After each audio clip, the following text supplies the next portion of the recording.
बिस्मिल्लाहिर्रहमानिर्रहीम। अस्सलाम वालेकुम।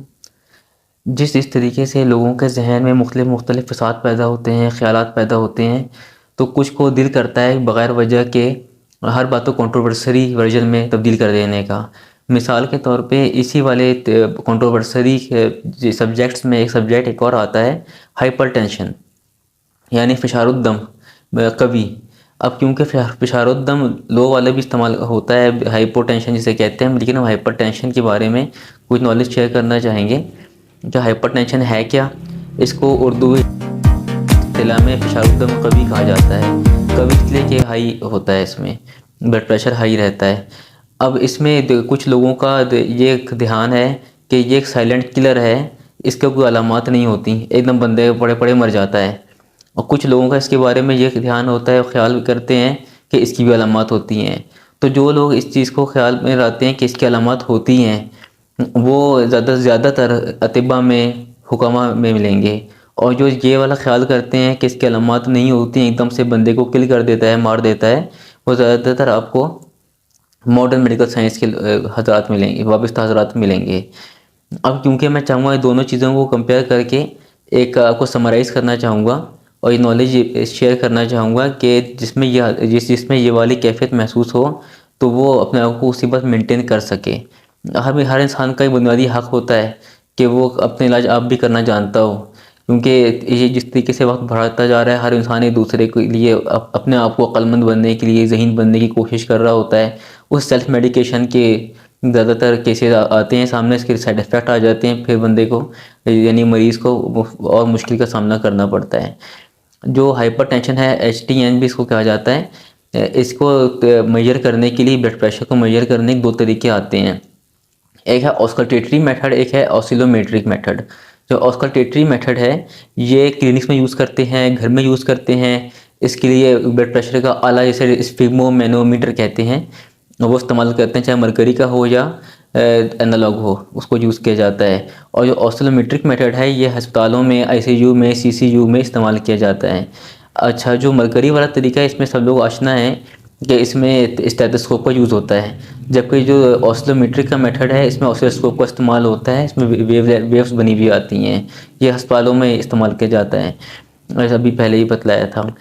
अब इसमें अलामात यूँ होती हैं कि जिस बंदे को हाइपरटेंशन है, यानी कि ब्लड प्रेशर ज़्यादा रहता है, उसके लिए अपने आप को पहले उसको अगर अपना आप जायज़ा लेना चाहे कि मुझे हाइपरटेंशन है कि हाइपोटेंशन है, तो पहले ये चीज़ महसूस करनी पड़ेगी कि मेरा आज वर्किंग लोड कितना रहा था, आज कितनी नींद ली थी, आज कितना पेट का हालात क्या हैं, स्टमक के हालात क्या हैं, सोच बचार कितनी रही, सब चीज़ें मैटर करती हैं। मिसाल के तौर पर जितने लोग लीवर के मरीज़ हैं, जिनका लीवर ज़रा फैटी रहता है या लीवर गर्म रहता है, वो खुद ही पहचान लेते हैं, एसिडिटी के मरीज़ होते हैं अक्सर लोगों में से। तो अब जिनके लीवर गर्म रहेगा या फैटी लीवर होगा, इनको ज़्यादातर हाइपरटेंशन होता है। इसी तरीके से मैदे के मरीज़ों को ज़्यादातर हाइपरटेंशन होता है। और इसी तरीके से जितने मरीज़ हैं गैस के, ब्लोटिंग के, बेल्चिंग यानी पेट के मरीज़, ये भी मैदे के मरीज़ों में आते हैं, इनको भी हाइपरटेंशन ही होता है। दिल के मरीज़ों के साथ प्रॉब्लम ये होती है कि इनको एकदम हाइपोटेंशन भी हो जाता है। अलामात यूँ होती हैं हाइपरटेंशन में, एक तो जो कनपट्टी की शरीयान है, ये फड़कती हुई फील होती है कि दोनों आँखों के ऊपर जो कनपट्टी की लाइन जाती है, उसमें शरीयान फड़क रही हो, कनपट्टी शरीयान, ऐसा फील होता है। अगर ज़्यादा हाई हो तो नोज़िया या वोमिटिंग कम होती है, मगर सीवियर केसेस में हो भी जाती है। और इसके अलावा सर में चिड़चिड़ापन होता है, आँखों के आगे ब्लरी विजन हो जाता है, ऐसा फील होता है। जो हाइपोटेंशन वाले हैं, उनको नींद ज़्यादा आ रही होती है, वीकनेस फील कर रहे होते हैं, इनको भी हल्की मतली वगैरह आ रही होती है। जब खाना खाएंगे तो फिर गैस ज़्यादा भर जाएगी, लेकिन ये चीज़ें हाइपोटेंशन की होती हैं। जो बेसिक कंपैरिजन करते हैं वो वीकनेस पे करते हैं या अलर्टनेस में करते हैं।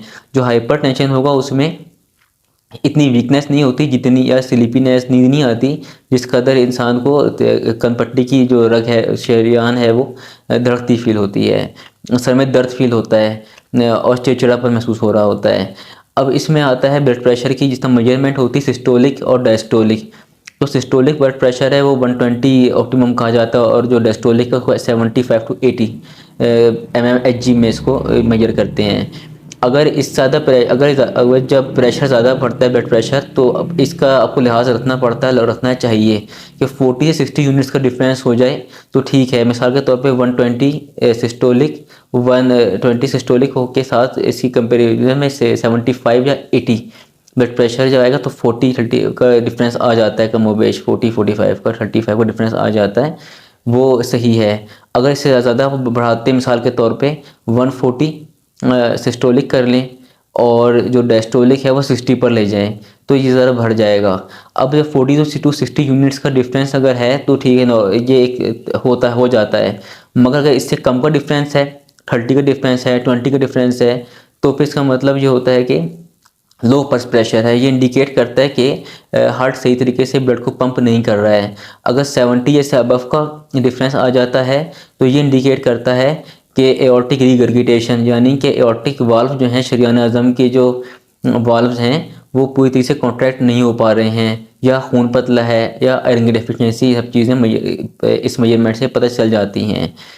अब इसकी जितने ज़्यादातर लोग होते हैं इब्तिला आजमाइश होते हैं ब्लड प्रेशर के मसले में, इन पे एक और लोगों ने इत्तेहाम डाल देते हैं कि ये गुस्सा बहुत करते हैं, इसका ब्लड प्रेशर हाई रहता है।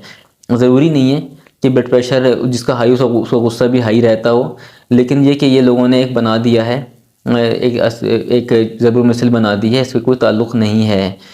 अब जितने लोग खुराक के लिहाज से आप आते हैं तो इसमें इस्तेमाल ऐसी चीज़ करनी चाहिए जिनका ब्लड प्रेशर हाई रहता है, जिसमें साल्ट्स कम हो, कैल्शियम कम हो, क्योंकि साल्ट्स जो हैं वो भी खून जो पानी होता है उसको वापस एब्जॉर्ब कर लेते हैं और खून में डाल देते हैं, जिसको निकालना चाहिए।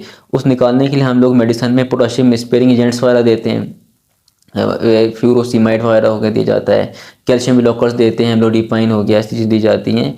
और जब तिब्बी इस्तिलाह में आप आएँ हर्बल साइड पर, तो सौंफ है ये इस्तेमाल की जाती है। इसमें साइनापाइनिक एसिड मौजूद है जो कि ब्लड प्रेशर को रेगुलेट कर देती है। जो एक तीसरा तबका और हमारे ब्लड प्रेशर के लिहाज से एक कंट्रोवर्सरी बात कर जाता है। हर एक की अपनी अपनी जहन है, अपनी अपनी सोचें हैं। वो ये कहता है कि जितने मोटे लोग हैं, ओबेसिटी के जो मुब्तला लोग हैं, इनका ब्लड प्रेशर हाई रहेगा।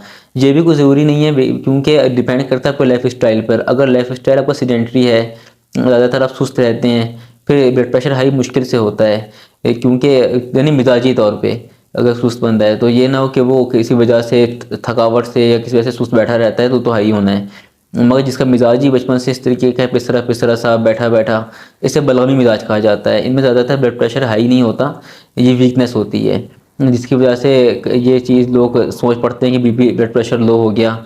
सही। अब इसमें आपको ये चीज़ हिस्ट्री लेनी पड़ती है पेशेंट की कि इनका नॉर्मली ब्लड प्रेशर कितना रहता है। कुछ का वैसे ही उनका ऑप्टिमम ब्लड प्रेशर ही 140 या उससे अब पे सिस्टोलिक चल रहा होता है, डायस्टोलिक 80 या 90 पर होता है। उनको अगर आप लो करनी दवाई देते हैं ब्लड प्रेशर को तो वो उल्टा बीमार हो जाते हैं। तो इस तमाम के इन किस्म के मसाइल को आपको दो चार इंसान को होना पड़ता है। जैसे जैसे एज बढ़ जाती है, ख़ास तौर से अबव 40, तो उसमें इंसान को वैसे भी केयर कर लेनी चाहिए। और मेडिकल साइंस तो कहती है कि हर 6 महीने बाद अबव 40 आपको अपने कंप्लीट मेडिकल टेस्ट कराने चाहिए। उन विटामिन का तज़किरा करना मेरे ख्याल में मौजू होगा जो कि ब्लड प्रेशर को मेंटेन करने में और इसको स्टेबलाइज करने में अहम किरदार अदा करते हैं। उनमें एक तो विटामिन सी आता है, एस्कॉर्बिक एसिड। दूसरा अब आप आ जाए मैग्नीशियम पर। मैग्नीशियम मिनरल है, मैग्नीशियम भी इस ब्लड प्रेशर को स्टेबलाइज करता है, रेगुलेट कर लेता है। अब इसमें विटामिन डी का बड़ा अच्छा अहम रोल आता है कि विटामिन डी जो है ये रिलैक्स भी करता है आर्टरीज़ को। तो जिनका ब्लड प्रेशर हाई रहता है, लेकिन ये मेरा मतलब हरगिज़ नहीं है कि किसका ब्लड प्रेशर डेंजरसली हाई हो, 180 सिस्टोलिक हो, 120 डायस्टोलिक और आप विटामिन डी इस्तेमाल करा रहे हो, ये मतलब हरगिज़ नहीं है। लेकिन ये ज़रूर है कि ब्लड प्रेशर नॉर्मल होने के बाद अपनी मेडिकेशंस में आप विटामिन डी का इस्तेमाल कर सकते हैं, क्योंकि एक तो हम जब दवाइयाँ इस्तेमाल कराते हैं ब्लड प्रेशर की, इसमें भी कैल्शियम ब्लॉकर्स देते हैं और विटामिन डी भी कैल्शियम को ब्लड से कम कर देता है, कैल्शियम लेवल को। और इसी तरीके से मैग्नीशियम है, मैग्नीशियम भी ब्लड जो आर्टरीज़ होती हैं इनको रिलैक्स करता है, डायलेट करता है। इस तरह हार्ट की जो अंदर डायलेशन करता है, कॉन्ट्रैक्शन को कम करता है। तो हार्ट के पेशेंट्स के लिए मैग्नीशियम बेहतर है, मगर हार्ट फेलर की मैं बात नहीं की हुई, सिर्फ हाइपरटेंशन की ही बात की है। आजकल क्योंकि कुछ लोग थोड़ा सा ओवर कॉन्फिडेंट होकर इस्तेमाल कर लेते हैं, हार्ट के मरीज़ भी मैग्नीशियम कर लेनी चाहिए, लेकिन एक हद में रहकर, वरना नुकसानात भी हो सकते हैं, क्योंकि ब्लड प्रेशर डेंजरसली लो भी हो सकता है कुछ का। इस चीज़ को ज़रा मद्देनज़र रखना चाहिए और रखना पड़ता है। अब जहाँ तक अलामात की तज़किरा था, तो वो अब अपने को मैंने इस तरीके से समराइज़ कर दिया है कि दोनों का कंपेयर करना आसान हो गया। आपको एक स्लीपीनेस लो ब्लड प्रेशर में बढ़ जाती है और हाई ब्लड प्रेशर में चिड़चिड़ापन हल्का सा और सर में दर्द के साथ साथ कनपट्टी की शरेयान धड़कती फील होती है। इसी के साथ इजाज़त दीजिए। अल्लाह हाफ़िज़।